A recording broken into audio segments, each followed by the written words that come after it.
Which of the following is considered as a characteristic of an effective mathematics classroom.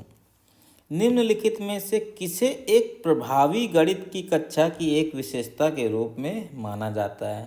तो गणित की कक्षा में एक प्रभावी टेक्निक हमें देखनी है। पहला है provide opportunity to the student to solve similar problem as that solve by the teacher.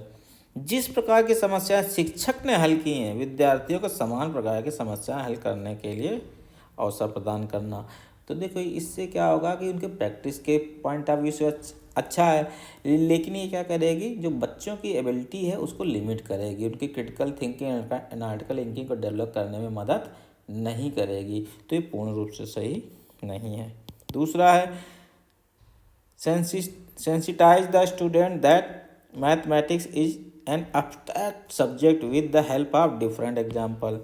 विभिन्न उदाहरणों की सहायता से विद्यार्थियों को इसके प्रति संवेदनशील बनाना कि गणित एक अमूर्त विषय है। तो देखो थ्योरेटिकल पॉइंट ऑफ से ये समझाना ठीक है, उचित है कि अमूर्त विषय है, लेकिन थ्योरी बेस्ड नहीं है। इसको प्रैक्टिकल अप्रोच भी यहाँ आपको सिखानी पड़ेगी एज ए टीचर।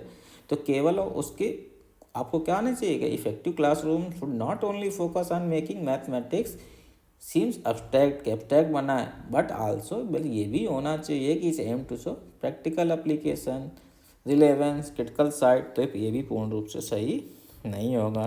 प्रैक्टिकल भी चाहिए, एग्जाम्पल भी चाहिए, रियल लाइफ इंसिडेंट भी चाहिए। तीसरा encourage individual problem solving task rather than group work. सामूहिक कार्य की अपेक्षा एकल समस्या समाधान के कार्य को प्रोत्साहित करना, ये भी गलत हो जाएगा।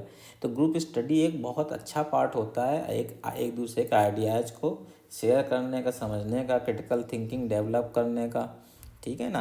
तो ये भी पूर्ण रूप से सही नहीं होगा। चौथा है, तो चौथा ऑप्शन बच्चा यही सही हो जाएगा। Provide opportunity to the student to solve problem in multiple veg.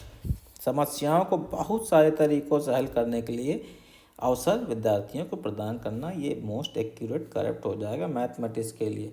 तो मल्टीपल वेज अगर करेंगे तो उनके क्रिटिकल थिंकिंग बनेगी, एनालिटिकल एबिलिटी बनेगी, ठीक है ना। तो ये सुटेबल आंसर हो जाएगा। तो answer 4 is the correct answer.